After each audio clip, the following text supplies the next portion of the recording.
again. So we have our last presenter, Danielle Freitas from Sheridan College, and she's going to present on teaching doesn't mean learning, reconceptualizing the activities of teaching and learning in language teacher education. So Danielle, the floor is yours. Thank you, Enrique, and thank you, everybody, for this for being here. I will, as Enrique mentioned, talk a little bit more about rethinking what we do, right, as educators, this relationship between teaching and learning, and it's so fitting that I'm coming after Yulia because that's the whole idea of looking at what we do in more complex ways, right? Kind of rejecting this linear causal relationship between teaching and learning, because it is much more complex than that. So the agenda, I will talk a little bit more about the background. I will then give you an example. We'll talk about my research study and quickly go on through the methodology. Hopefully, have a bit more time to spend on the findings and discuss some of the implications for the field. So if we think about the English language teaching field, so if we remember in the 60s, we had those all these different methodologies like audiolingual, direct method, and etc. And the whole idea was, as a new field of study at that time, we were influenced by general education. In general education, had these process product oriented, and also the idea of knowledge transmission as a way of teaching was really dominant, right? And what it means is that learning was conceptualized as a product of teaching. So if you teach, then you will have learning. And when we think of teaching, we at that time we thought it as, okay, you have the knowledge of what you're teaching and you have the specific methods to deliver it. Therefore, you teach and students learn, right? So we've come a long way since that time. We now, in language teacher education, we think about teacher cognition, identity, emotions. However, we don't really question the relationship between teaching and learning, right? So we talk about teachers, we talk about their professional development, but this relationship between teaching and learning is rarely problematized. And the point is that we continue to see it as and continue to do it in our classrooms from this perspective, right? And we continue to see it in this linear and causative way, where, you know, if you're a good teacher, your students will learn, and period. So learning will happen when teachers will do a good job, right? So it's a very causative way of seeing teaching. So my goal with the presentation today is to share a bit of my research and hopefully engage in some rich conversations about questioning this approach, right? So, and these are the research questions that I used to research teacher learning and development in CELTA courses. CELTA are just, CELTA is a type of TESOL program, and it's known around the world. So the methodology I used was an enhanced exploratory sequential mixed method design. So we had 3 phases. And because I wanted to initiate a new look at teacher learning and development, I mixed all the paradigms, approaches, I mixed everything. So phase 1 was the qualitative phase, and that informed phase 2, that was the quantitative phase. The quantitative phase had a very good response rate. So I had almost 900 participants from over 78 countries around the world. So all the blue that you see in the map represents at least one of my participants. And I think that this is very representative of the CELTA course. CELTA is a very international course. It's everywhere. So that's why I was able to reach so many people, right? And phase 3 was where I synthesized the data. And so I used a variety of data analytic approaches to synthesize data. And because the mixed method overall was qualitative oriented, I used a case analysis strategy at the end where I revisited the qualitative data to really get to the core of teacher learning and education. And that gave me the new consolidated themes, which were the findings we're going to look at now. So in terms of the findings, if you look at teacher learning and development and what happened in the course, it was really complex and dynamic and emerging, right? So it had nothing to do with that linear process, right? If the teachers were doing what the trainers were asking them to do well, learning would take place. So there wasn't that relationship. And in general, we can see three levels of human mediation in this process. So student teachers, teacher educators, and peers. And then again, here we start to question the idea of the knowledge transmission approach that we see, right? Like the teachers will transmit knowledge and students will learn. And they actually used other mediational means such as course activities, artifacts, and concepts to mediate the learning that was happening. And so the findings really, what happened in the course, student teachers internalized teaching knowledge. So the teaching that was taught by self-regulating and also by being regulated by their teacher educators and peers, right? Through activities, artifacts, and concepts.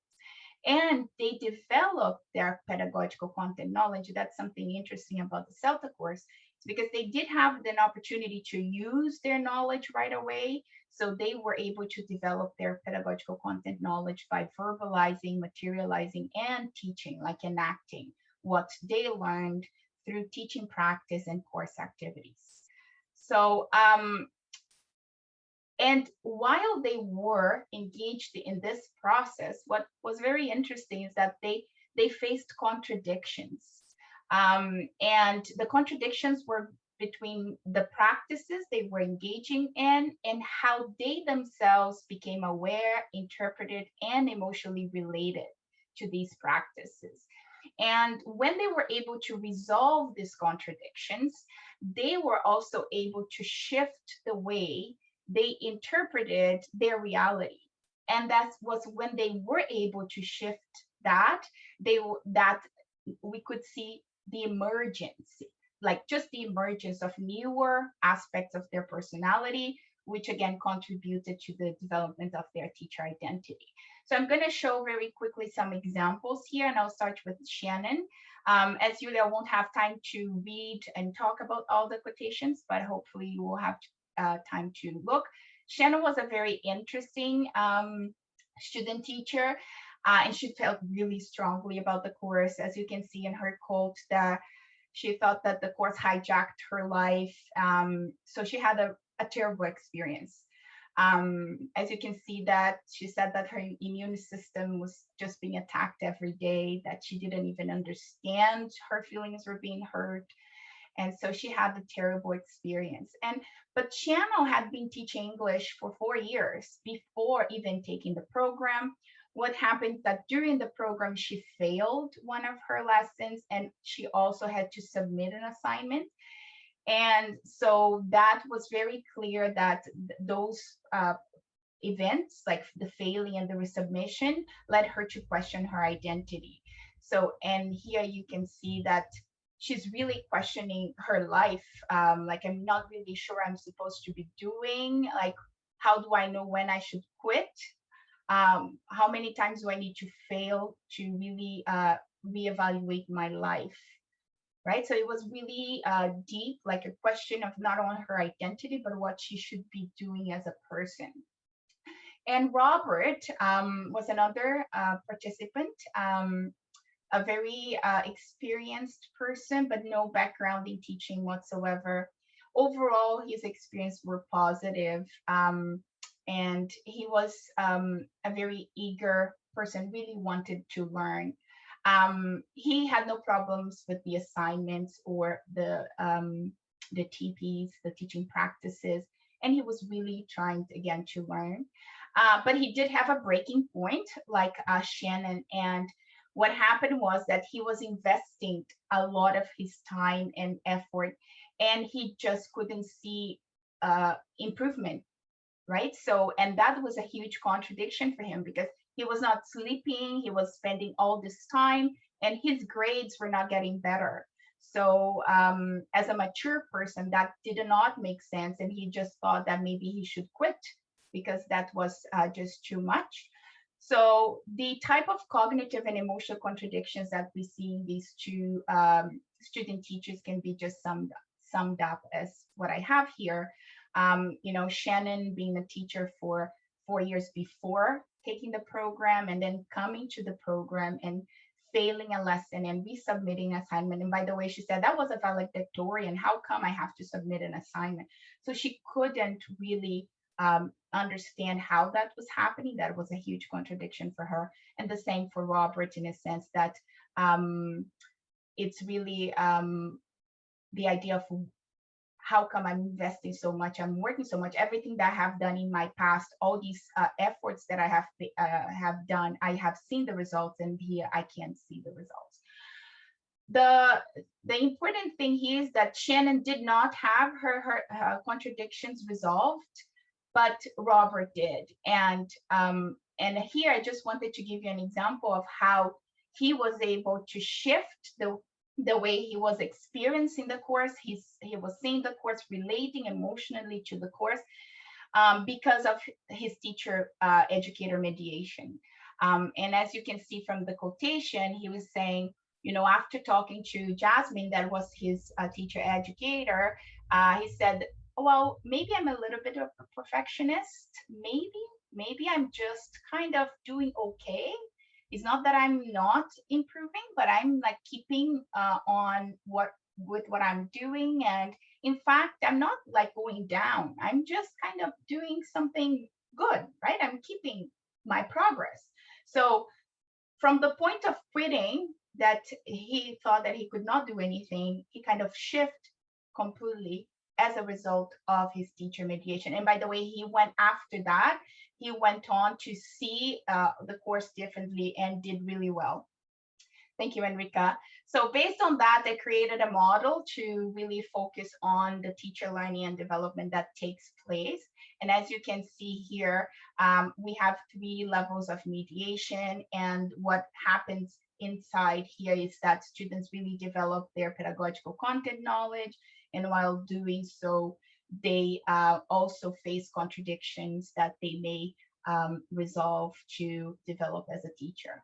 Right. So some of the implications here for us to think about is the role of emotions in teacher learning and development in general, right? So because we tend to look at learning and develop from a cognitive perspective only, and as we could see, you can't really separate cognition from emotion here, right? So the way I interpreted what I studied, the way I feel about what I'm learning, it's intrinsically connected to what I'm learning.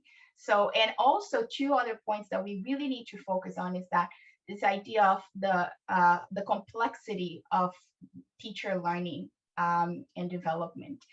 It's not just because what is the role of the teacher educator?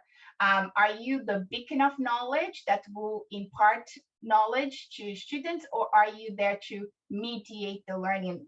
How about students and peers? They have the responsibility of mediating their own learning as well, right? So lots of questions here that we can think of and really challenge this linear view of learning.